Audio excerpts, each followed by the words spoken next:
estudantes, tudo bem com vocês?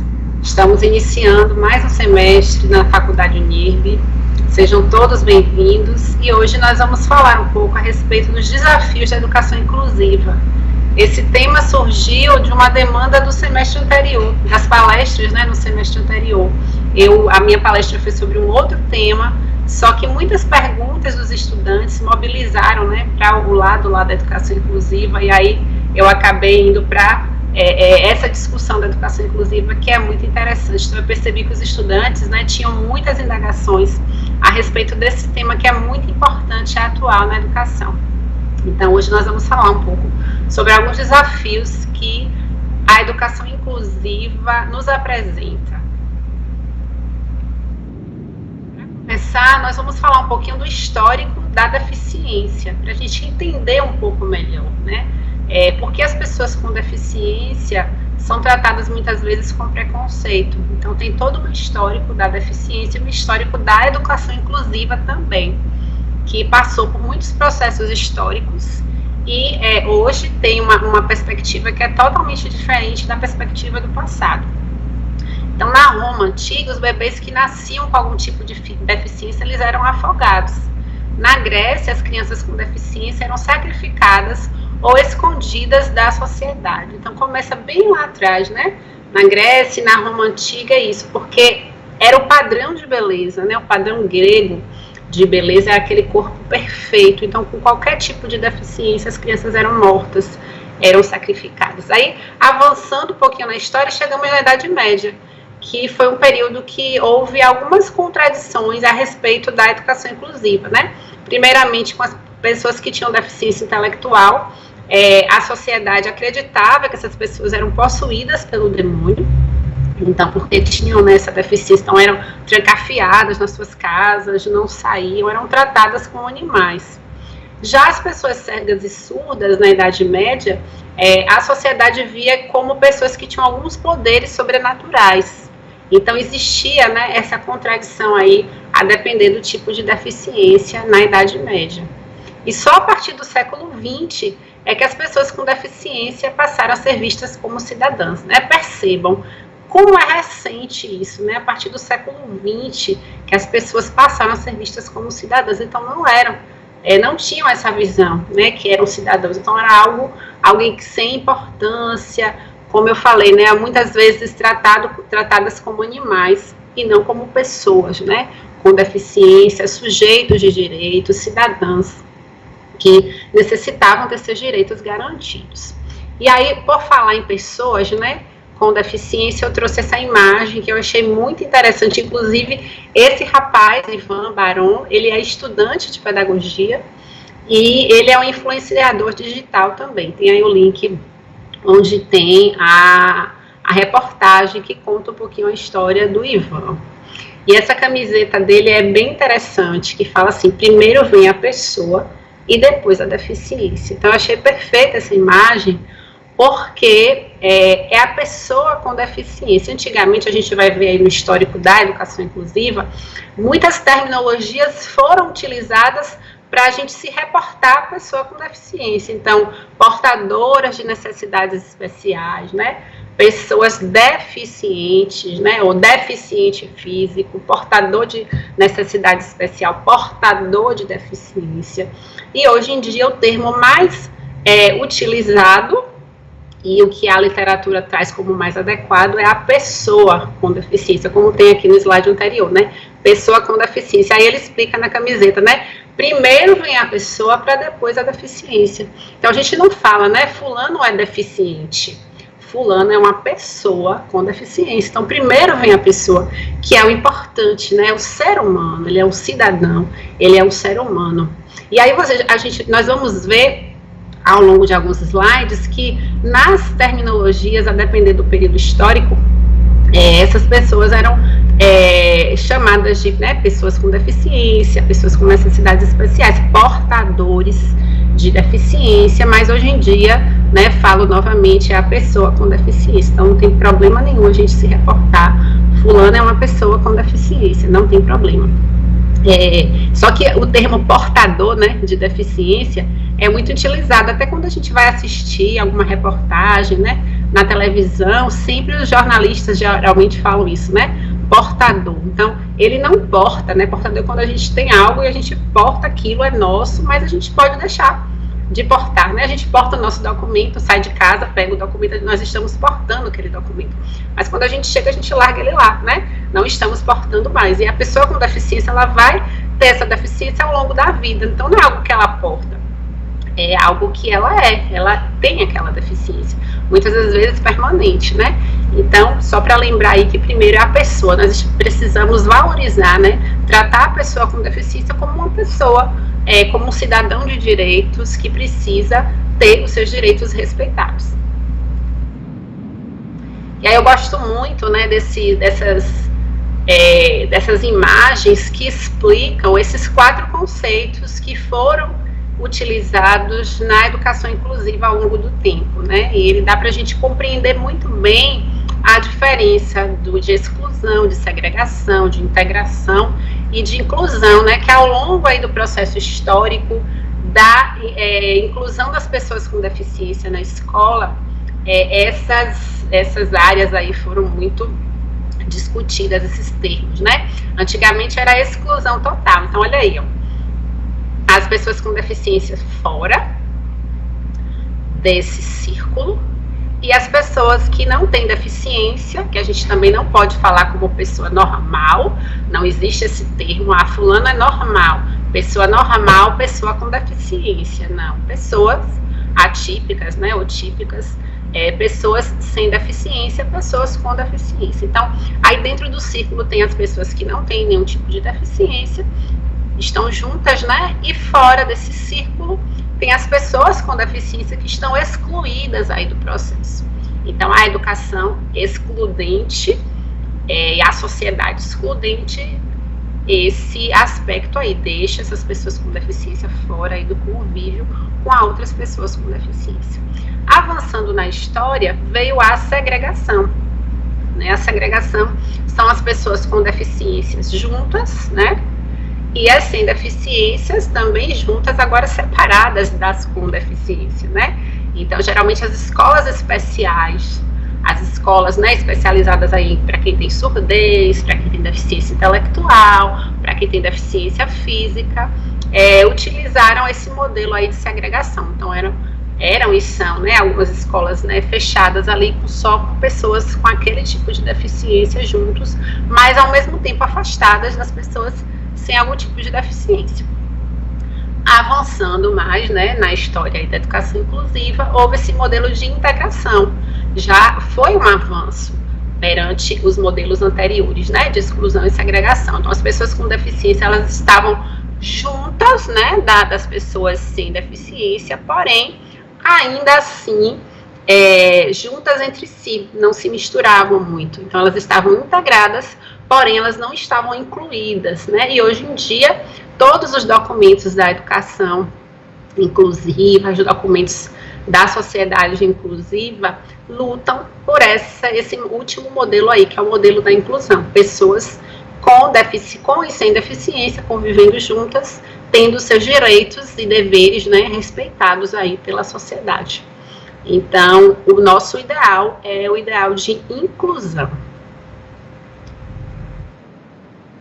Só que né, para a gente ter esse caminho aí, né, da exclusão até chegar à inclusão, houve um processo histórico, né, não foi da noite para o dia, e ainda estamos no caminhar, né, desse processo, cada dia uma luta diferente, às vezes há um retrocesso, às vezes há uma continuidade de algum documento, né, que consegue avançar aí na inclusão das pessoas com deficiência. Então, nos séculos 17 até o século 18, a educação das pessoas com deficiência tinha um caráter segregador e assistencialista, né? Voltando aqui ao anterior, esse segundo aí, né? Segregador. Então, não existia a inclusão, era segregado. Então, geralmente eram nas escolas especiais, né? E começou esse processo lá na Europa, então, principalmente a área médica, os educadores Ittar, Segan, Maria Montessori e outros médicos, né, começaram a se inquietar em ver essas crianças, essas pessoas com deficiência sem uma assistência educativa. E aí começaram a trabalhar com essas crianças, com essas pessoas com deficiência, dando uma educação escolar. E aí houve vários avanços, mas assim, do século XVII até o século XX, o que prevalecia ainda era a segregação. Então elas tinham esse direito à educação, porém ainda não no coletivo, não na inclusão, como a gente vê hoje em dia. E era um caráter mais assistencialista, de dar algo, né, que eles precisavam, assistência médica, assistência de trabalhos, né, que eles precisavam ali para se desenvolver, mas nada voltado mesmo para a inclusão nesse momento ainda. E aí, em 1948, quando a Declaração Universal dos Direitos Humanos, foi um marco muito grande, né, não só na educação inclusiva, mas para a sociedade como um todo. E a Declaração Universal dos Direitos Humanos trouxe, né, a educação como elemento principal do exercício da cidadania e da garantia de direitos. Então, a educação para todos, e isso lá em 1948. Então, houve um hiato aí, né, até a década de 80, e na década de 80, vários documentos nacionais e internacionais, eles começaram a propor essa educação das pessoas com deficiência, preferencialmente, né, na rede regular de ensino. Contudo, prevalecia a perspectiva integradora, né? Foi aquele terceiro desenho que eu mostrei para vocês, aquela terceira imagem. Integradora, as crianças estavam dentro ali, né, do processo educacional, porém não estavam ainda incluídos, né, como se coloca dentro, mas não faz nada. É como que as escolas aceitam as crianças com deficiência, colocam essa criança lá na sala e o professor não faz nada para que ela avance. Isso não é incluir, isso é integrar aquela pessoa ali na educação. Porém, todo um trabalho tem que ser feito pela escola para que essa pessoa, essa criança com deficiência, tenha o direito à educação. Então, algumas modificações precisam ser realizadas e alguns apoios também. Então, na década de 80 já começou esse avanço através desses documentos, né, que trazem a importância, né, das pessoas com deficiência estudarem, porque antigamente a gente não via muito isso, né? As pessoas com deficiência ficavam meio que trancadas em casa, a gente não via muito nas ruas, e na escola então, né, quase que não se via mesmo, na escola regular. E hoje em dia nós vemos, e onde estavam essas pessoas com deficiência? Será que elas não existiam naquela época? Passaram a existir agora? Não, é porque agora estão saindo, essa perspectiva inclusiva veio ajudar bastante, né, a que essas pessoas tenham os seus direitos, né, de cidadãos garantidos aí na sociedade. E aí chegou, né, a década de 90, eu coloquei até em destaque aí, vermelho, que foi um marco de mudanças mundiais no modo de pensar a educação numa perspectiva inclusivista, né? E aí já entra aquela quarta imagem ali que eu mostrei para vocês, da inclusão, né? Todos juntos, né? Pessoas com e sem deficiência juntas. E esse movimento aí de avanço da educação nessa perspectiva inclusiva começou na década de 90. Vários documentos, várias leis, vários que devem ser utilizados até hoje na educação inclusiva. Então, em 1990, houve essa conferência mundial. Essa conferência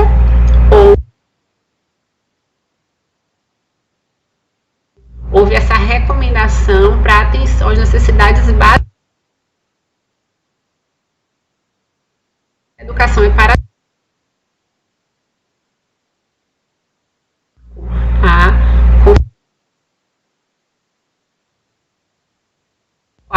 né, houve também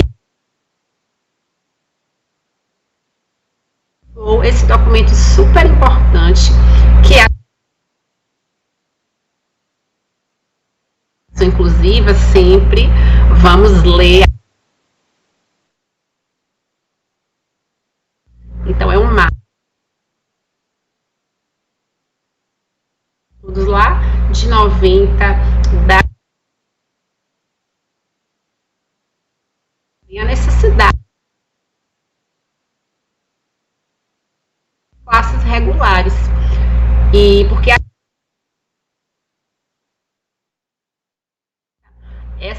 pessoas com deficiência,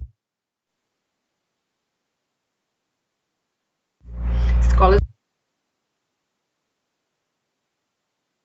surdo, vai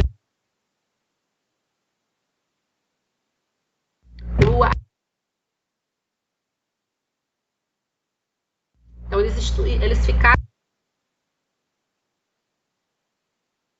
não se integraram. De 90 era isso, era do quando tinha educação, era educação segregativa na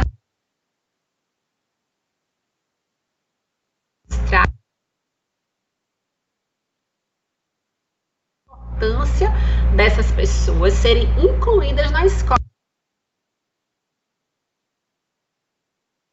Claro,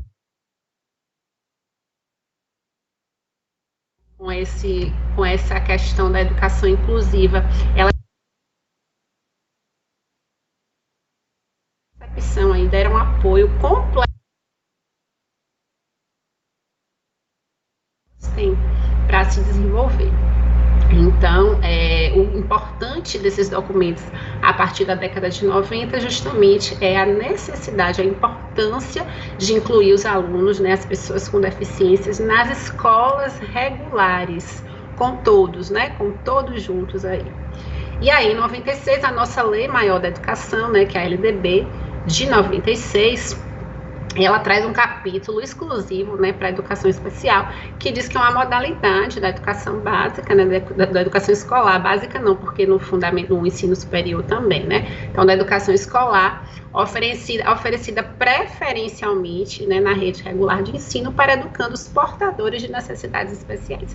E aí eu faço essa observação, nessa época, em 1996, o termo utilizado era esse, tá? Portadores de necessidades especiais, só que a lei, ela é antiga, ela é de 96, mas hoje em dia os documentos da educação inclusiva, como eu falei no início, não utilizam mais esse termo, portadores de necessidades especiais, ou pessoas com necessidades especiais, alunos com deficiência, pessoas com deficiência, sempre a pessoa vindo primeiro, porque o que importa é a pessoa e não a deficiência que ela tem. E aí a LDB traz como algo que é transversal, né? A educação inclusiva, ela vai desde a educação infantil até o ensino superior, né? Educação escolar, né? Como um todo. Então, nós precisamos adequar as nossas escolas na educação infantil, no fundamental, no ensino médio e no ensino superior também, né? Tantos exemplos que nós temos aí de pessoas que fizeram graduação com deficiência, né? Que fizeram graduação, pós-graduação, mestrado e foram... tiveram o seu direito à educação garantidos, né?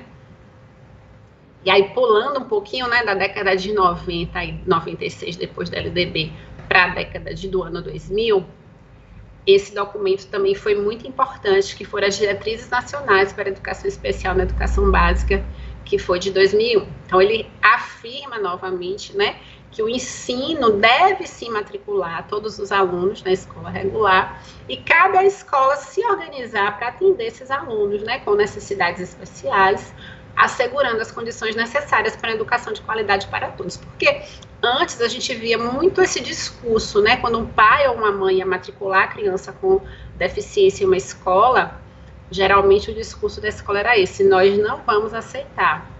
Nós não temos conhecimento, nós não temos estrutura para atender esse aluno. E aí negava-se, né, o direito para essa criança, essa pessoa com deficiência, estudar. Isso era muito corrente. E esses documentos vieram reafirmar isso, que a escola, sim, precisa atender essas crianças com deficiência. Não é o aluno com deficiência que vai se adequar à escola, é a escola que precisa se adequar a esse aluno, em relação a esse aspecto de acessibilidade, em relação ao processo de aprendizagem desse aluno, as modificações que são necessárias, né, que sejam feitas aí no currículo ou em algumas atividades, esse apoio especializado. Então, a escola que precisa se adequar a esses estudantes e não ao contrário. E esses documentos, eles foram e são importantes por isso. Hoje em dia é muito difícil nós vermos as escolas dizendo não vou atender esse aluno, eu não vou matricular, até porque as leis garantem, né? E aí, se o pai ou a mãe forem ao Ministério Público, né, vão conseguir sim a matrícula naquela escola. Então, são direitos que foram conquistados e precisam ser garantidos aí para as pessoas com deficiência. E nesse documento, as diretrizes de 2001, o documento traz que a inclusão ela pode ser realizada na classe comum, que são os alunos que são incluídos nas classes, né, da educação infantil, no fundamental, no médio, também lá no ensino superior, na classe comum regular, junto com as outras crianças e com apoio também, né, de um professor de educação especial. No caso dos alunos surdos, é necessário ter um professor de Libras. Se for um aluno cego, precisa de alguém que trabalhe o braille com eles. Então, não é colocar esse aluno lá na classe comum e não dar apoio a ele. É necessário apoiar essa pessoa com deficiência, esse aluno com deficiência, para que ele consiga avançar em seu processo de aprendizagem na classe comum. Além da classe comum, essa inclusão também pode e deve ser realizada nas salas de recursos, né? Que são salas que são feitas, né, organizadas nas escolas públicas, principalmente, e tem um professor de educação especial, psicopedagogo, alguém que tem a formação em AEE, quer dizer, atendimento educacional especializado, e esse profissional está na escola complementando o currículo, auxiliando esse aluno com deficiência, com alguns materiais, fazendo as adaptações curriculares, fazendo adaptações de atividades e de avaliações, caso seja necessário. Então, a inclusão do aluno com deficiência na escola regular é muito importante, e a sala de recursos multifuncionais, o atendimento educacional especializado também é um apoio muito grande. Geralmente esses alunos são atendidos no contraturno.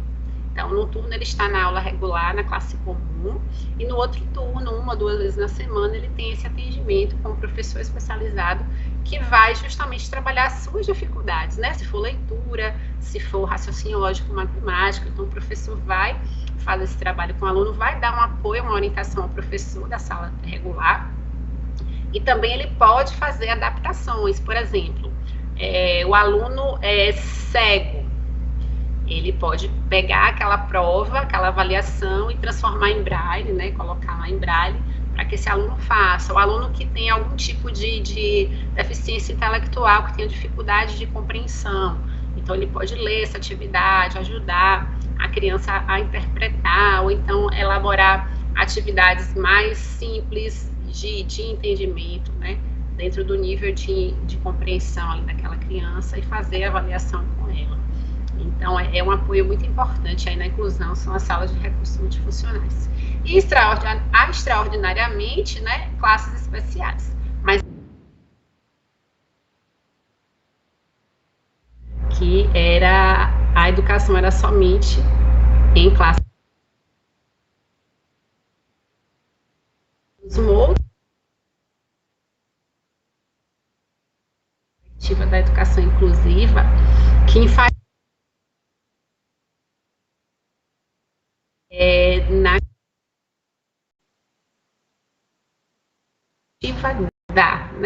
da educação inclusiva, de incluir esse aluno com deficiência na escola regular com todos. Traz também que é necessário garantir o acesso desses alunos ao ensino regular, porém não só esse acesso, mas a qualidade desse atendimento, a qualidade dessa educação. Então, para isso é necessário formar os professores para esse atendimento educacional especializado AEE, que foi o que eu acabei de falar. É o atendimento que é realizado nas salas de recursos multifuncionais, e demais professores para inclusão, prover acessibilidade arquitetônica nos transportes, nos mobiliários, comunicações e informação.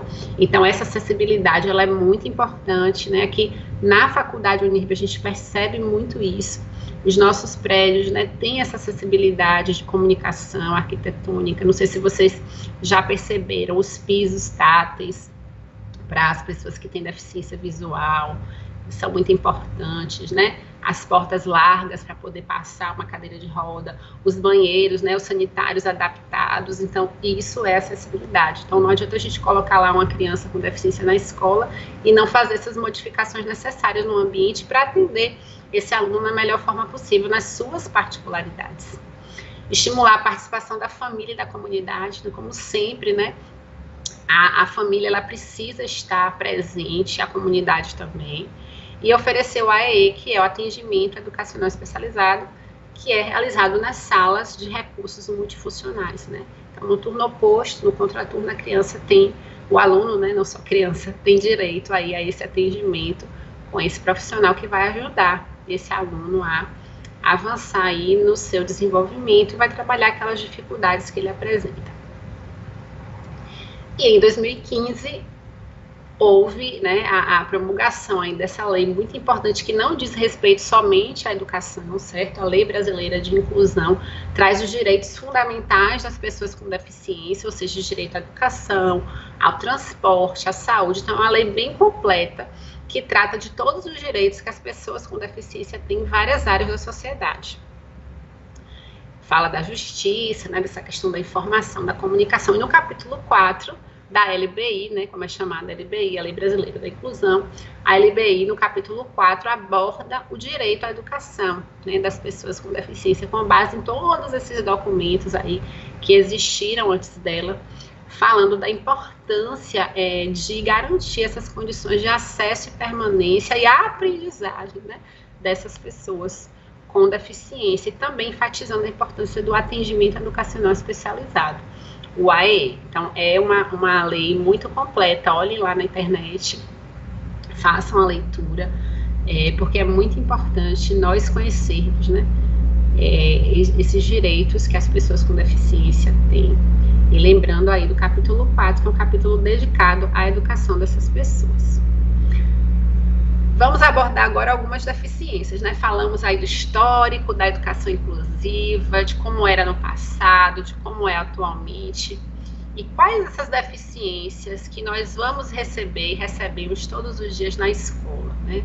Na formação do professor, nos cursos de licenciatura, esta disciplina de educação inclusiva ela é muito importante, porque nós sempre teremos alguém, né, algum aluno com algum tipo de deficiência na sala, e ele precisa ser incluído, ele precisa ter o seu direito à educação garantido, ele precisa aprender, né, e avançar em sua aprendizagem. Nós sabemos que alguns tipos de deficiência, as crianças precisam de um tempo um pouco maior para aprender. Elas têm capacidade, sim, de aprender, independente da deficiência que essa criança ou esse adolescente apresente, ele tem como aprender, tem a capacidade de aprendizagem. E é impressionante, né, quando nós nos deparamos com estudantes com algum tipo de deficiência e vemos, né, os avanços. Como eu falei, às vezes os avanços são lentos. Às vezes o professor que está com ele naquele ano, fazendo aquele trabalho, não consegue perceber e ver os frutos, ver o resultado, mas o professor do ano que vem ou do outro ano consegue, porque em algumas questões eles precisam de um tempo um pouco maior, mas tem muitas aprendizagens que são explícitas, que tem como a gente perceber esses avanços. Isso é muito importante. Nós precisamos não só colocar o aluno com deficiência na nossa sala, mas ajudá-lo a aprender, ajudá-lo a avançar na sua aprendizagem, ajudá-lo a ter o seu direito à educação garantida e não ficar lá, né, mais um ali na sala, no cantinho. Isso não é inclusão, né? Isso é exclusão. Nós colocar na sala e o professor não fazer nada por ele, não adaptar uma atividade, não dar uma atenção especial à escola, não ter esse apoio do atendimento educacional especializado, isso não é inclusão. Vai ser uma integração, né, como era antigamente, mas é uma inclusão. Nós estamos ainda no modelo ideal de inclusão no Brasil? Não. Ainda não estamos no nosso modelo ideal. Porém, percebam aí, todo esse percurso histórico que a gente falou hoje, houve muito avanço, sim, precisamos avançar ainda mais, né? São questões também políticas, econômicas, sociais, não depende só do professor e da boa vontade, né, do professor e da escola, é algo bem maior, são as políticas públicas, né, das pessoas com deficiência, a garantia desses direitos, não só a educação, mas dos outros também, que elas têm necessidade aí fora da instituição escolar. Então é algo muito amplo, e a escola também tem que fazer a sua parte. Os tipos de deficiência que nós vamos ter, né, nas nossas escolas. Então, a deficiência física, né, e esse aí é o símbolo, eu coloquei o símbolo oficial aí de cada deficiência. Então, é um comprometimento motor que limita ou impede. Às vezes a deficiência física é temporária, né? Por exemplo, o aluno quebra uma perna, fica com uma deficiência temporária, mas a maioria das vezes essa deficiência física ela é permanente. É uma incapacidade, né? É uma limitação ali motora. Então, alunos cadeirantes, alunos que não têm algum membro e que têm alguma atrofia, né, de um membro também são tidos como alunos com deficiência, pessoas, né, não só alunos com deficiência física. A deficiência visual, esse aí é o símbolo, né, da pessoa com a bengala, e a deficiência visual ela é dividida em duas áreas, né? Tem a cegueira, que é quando o sujeito é cego total, e tem a visão subnormal, também chamada de baixa visão. Às vezes a pessoa não é totalmente cega, ela tem ainda algum resquício de visão, então ela é considerada como baixa visão. E aí a inclusão dessa pessoa, desse aluno com deficiência visual, vai depender do grau, né? Ou se é cego, tal, ele vai ter que ter um apoio do Braille, né? Se alfabetizar em Braille, escrever e ler em Braille. E se é uma pessoa com visão subnormal ou baixa visão, a escola tem que fazer adaptações, né? Aumentar a fonte, usar lupas, né? Lupas com grau, como se fosse óculos. Tem ampliadores de texto, né? Que a gente escaneia ali o texto, ele amplia um tamanho bem grande para que esse aluno consiga enxergar. Então, as avaliações também são digitadas e impressas com fontes bem grandes, para que esse aluno com baixa visão consiga fazer as suas atividades e ter o seu direito à educação garantido. A deficiência auditiva, que também ela pode ser parcial ou então total. Então, às vezes, o aluno não escuta nada mesmo, surdez mesmo, surdez total, e às vezes é parcial, tem algum resquíciozinho de audição e consegue ouvir uma coisa ou outra, né? A deficiência auditiva é que leva ao sujeito não falar, né? Então, não existe ninguém mudo, né? Antigamente a pessoa falava assim, fulano é surdo-mudo, né? Eu via muito isso quando era criança, fulano é surdo-mudo. Não existe pessoa muda, né? Ela é surda, ela não fala porque ela não escuta, né? Pra gente aprender, quando a gente era bebê, a gente não falava também, né? Balbuciava e tal. Nós aprendemos a falar escutando, né? Escutando os adultos conversando com a gente, contando história. Então, escutando, a gente começa a aprender a falar. Então, se o sujeito ele é surdo, ele não oraliza, ele não fala. Claro que aí algumas questões aí da deficiência auditiva no passado obrigavam os surdos a falar, a oralizar. Tem muitas questões históricas aí da deficiência auditiva que não dá tempo da gente discutir aqui. Alguns até conseguem balbuciar e falar algumas coisas porque certamente tem um resquíciozinho de audição e conseguem, mas quem é surdo total mesmo não consegue. E aí tem a questão da Libras, né, que é a língua brasileira de sinais. Então é a primeira língua para eles. A nossa primeira língua, nós, né, brasileiros, a nossa primeira língua é a língua portuguesa. E a nossa segunda língua deveria ser a língua brasileira de sinais. Por isso que hoje em dia, nos currículos das universidades, tem essa disciplina muito importante, que é a Libras. Porque é uma disciplina que nos ajuda a conhecer alguns sinais. Claro que uma disciplina só é insuficiente para a gente aprender a língua. Porque é uma linguagem, como o inglês, que a gente tem que estudar muito, né? E outra língua que a gente queira aprender. É uma língua que tem as suas normas, e a Libras é a primeira língua para o deficiência auditiva. Então, a nossa primeira língua é a língua portuguesa. Se a gente for aprender o inglês vai ser a minha, no caso, segunda língua, se eu conseguir aprender mesmo. Mas para o surdo, não. A Libras, a língua brasileira de sinais, é a primeira língua deles, e a segunda língua é a língua portuguesa, por isso que eles têm muitas dificuldades na língua portuguesa. Inclusive as salas de recursos multifuncionais, as escolas especiais que trabalham com pessoas com deficiência auditiva, tem professor de língua portuguesa. Além do professor de Libras, é necessário um professor de língua portuguesa para ensinar a língua portuguesa para eles, porque a estrutura gramatical da Libras é totalmente diferente da língua portuguesa. Então, algumas coisas eles não compreendem na língua portuguesa. Por exemplo, conjunções, preposições, artigos, eles não têm isso na Libras. E na língua portuguesa eles vão precisar utilizar na escola lá, né, para escrever os textos, para ler e compreender. Então, por isso que é necessário esse apoio para a inclusão dos alunos com deficiência auditiva, além da Libras, o ensino da língua portuguesa também. A outra deficiência, a deficiência intelectual, que no passado era chamada de deficiência mental. Tenho certeza que todo mundo ouviu, né? Fulano é deficiente mental. Ou, muitas vezes, de forma pejorativa, é retardado, é mongoloide, né? Olha que termos pejorativos e cruéis, que eram muito utilizados no passado para se referirem a pessoas com deficiência intelectual. Então, não é mental, é intelectual, porque fala do intelecto somente, não da mente como um todo da pessoa. Então, elas têm algumas dificuldades, né, de comunicação, algumas dificuldades em relação à autonomia, algumas dificuldades em relação à compreensão, esse raciocínio lógico, matemático. Então, elas precisam, né, de um apoio. E essa deficiência, geralmente, ela se manifesta antes dos 18 anos de idade.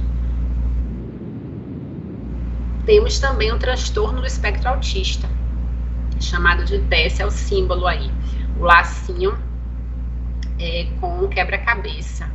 Porque cada criança, cada pessoa com autismo é totalmente diferente da outra. Não tem como a gente colocar um estereótipo e dizer assim, o autista é isso. Cada um vai ter características diferentes e nós temos que aprender a chegar junto, né, dessa pessoa com autismo, a nos aproximar, a ensinar, porque um é muito diferente do outro. Então, é necessário a gente estudar muito sobre o transtorno do espectro autista, porque é algo que nós estamos vendo com está muito comum agora nas escolas receber alunos que tenham algum transtorno do espectro autista. Então, geralmente, é uma disfunção que é neurológica, de base orgânica, afeta a sociabilidade, a linguagem, a capacidade lúdica e a comunicação. A grosso modo, é como se ele se fechasse no mundinho dele, não interagisse com outros. Muitos não falam, mas não falam porque são surdos. Como no caso da surdez, eles não falam porque eles não gostam de se comunicar, não querem se comunicar com o outro, né? Se colocar no lugar do outro, fazer essa interação. Então, eles têm dificuldade na interação social, no olhar nos olhos. Alguns não gostam de toques físicos, de carinho, de abraço, de beijo, né? Alguns, como eu falei, a gente não pode colocar uma forminha e encaixar ali todos naquele estereótipo, porque cada um é diferente, né, do outro. Mas geralmente é essa questão da comunicação mesmo. Alguns falam, outros não. E é um desafio para os professores, para nós professores, trabalharmos, né, com crianças que têm um transtorno do espectro autista, mas é algo muito surpreendente, porque eles, né, assim como as outras deficiências, todos têm muita capacidade de aprendizagem. Antes de falar dos desafios, eu vou lembrar vocês, que eu não tinha citado aqui, não coloquei aqui como uma deficiência, mas entra também nas necessidades educativas especiais, que é a superdotação. Quando nós falamos de necessidades educativas especiais, nós só lembramos disso, né, do que é para menos, né? Deficiência intelectual, auditiva, visual, motora. E nos esquecemos muitas vezes do que é para mais, o superdotado. Então, a superdotação também entra na educação especial.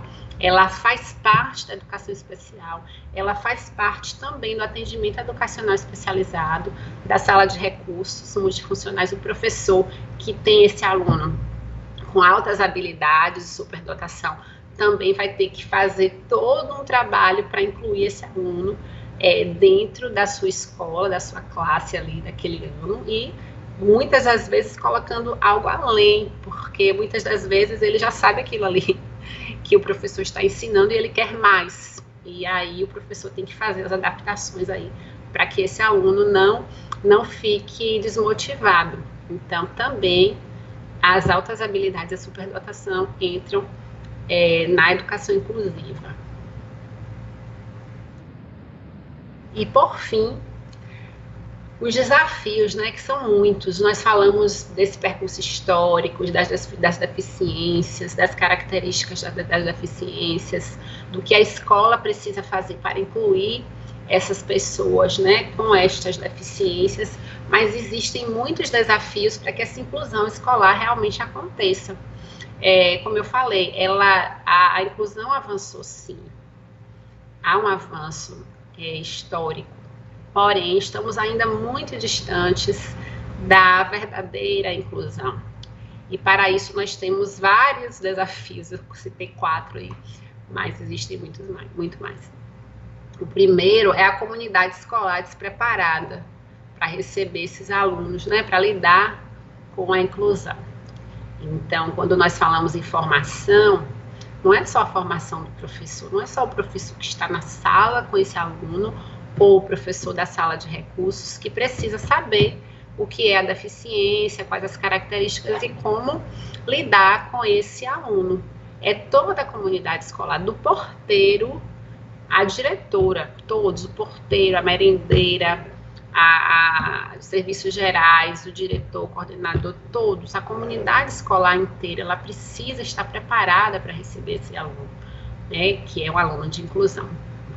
Então, a nossa comunidade escolar brasileira ainda está, né, despreparada para lidar, né, com esse aluno de inclusão.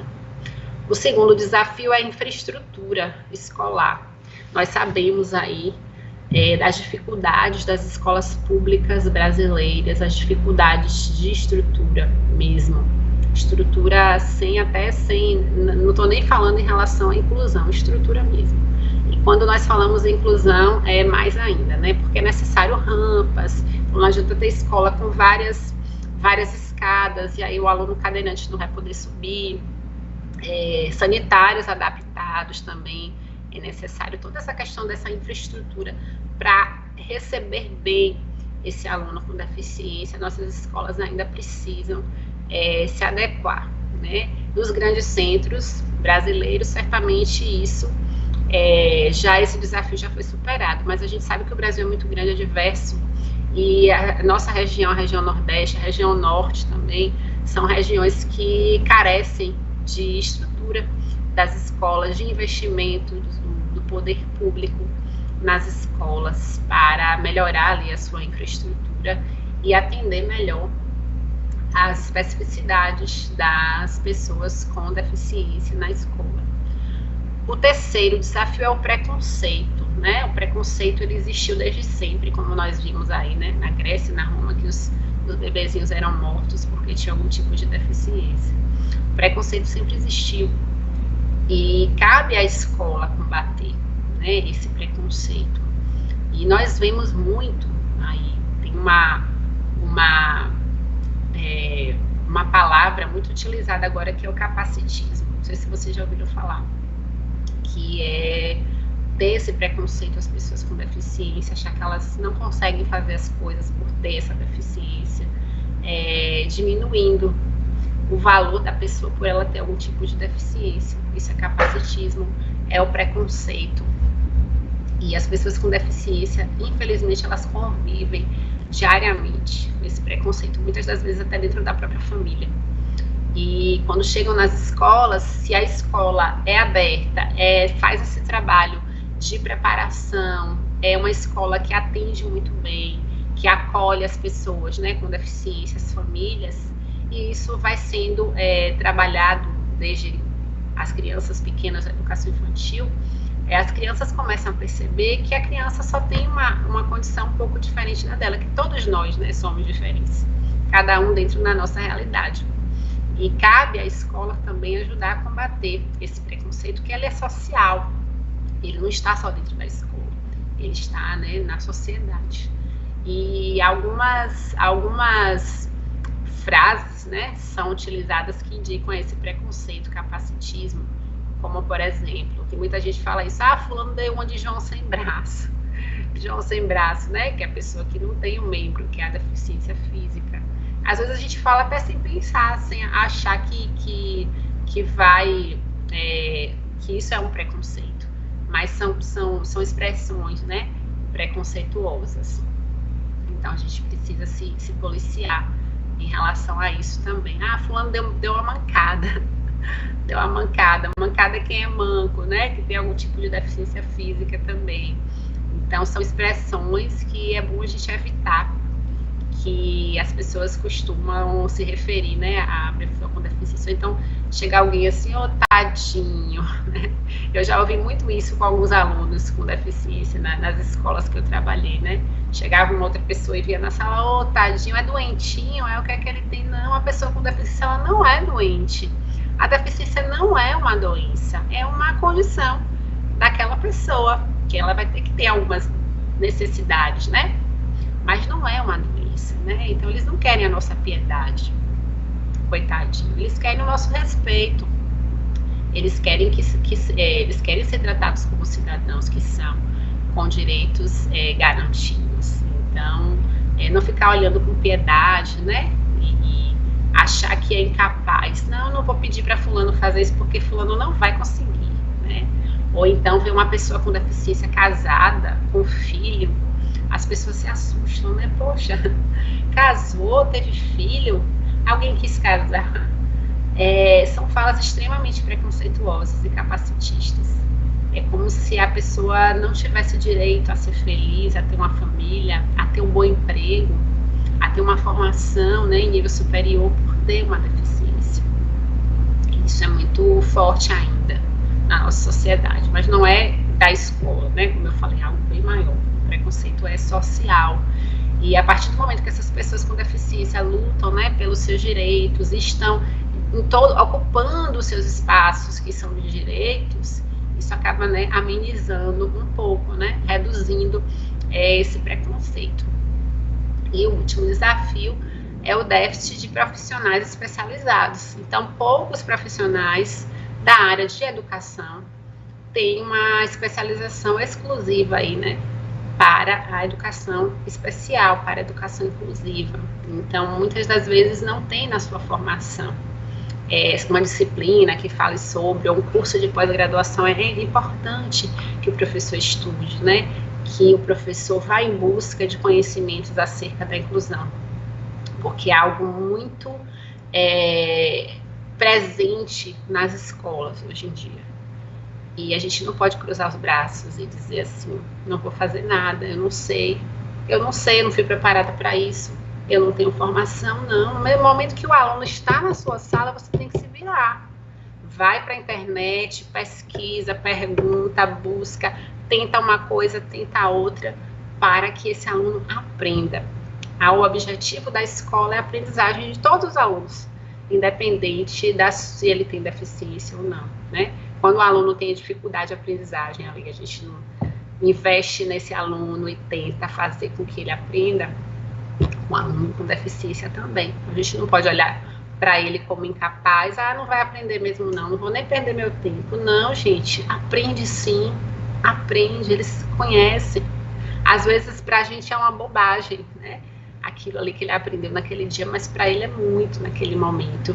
E eles aprendem sim, né? Cada um dentro das suas limitações, daquele momento ali do tempo, mas eles aprendem sim. Então nós precisamos investir, estudar, ir em busca. Não sabe, vai em busca. Hoje em dia o conhecimento está aí para todo mundo. A internet tem tudo que a gente precisa. Sem sair de casa, né? Sem sair de casa a gente consegue pesquisar tudo. Então, nós precisamos entender e conhecer um pouquinho, né, a deficiência daquele aluno que está com a gente e fazer o possível para que ele avance, para que ele aprenda, para garantir, né, para que ele tenha o seu direito à educação garantida. Então, isso é inclusão. Não é que só colocar o menino ali na sala, ele ficar ali quietinho no canto, não fazer nada. E isso não é inclusão, né? Isso é inclusão perversa, não é uma verdadeira inclusão.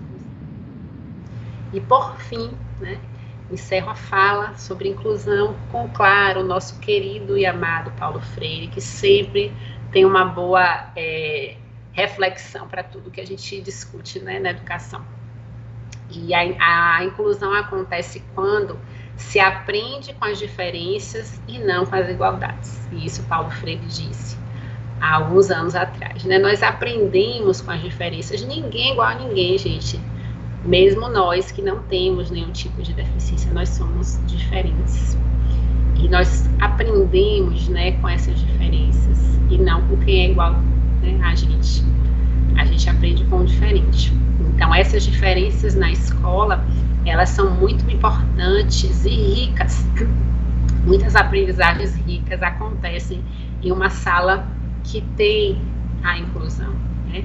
Que tem essa diversidade de crianças e com ou sem deficiência. Então, deixo para vocês essa reflexão final aí de Paulo Freire.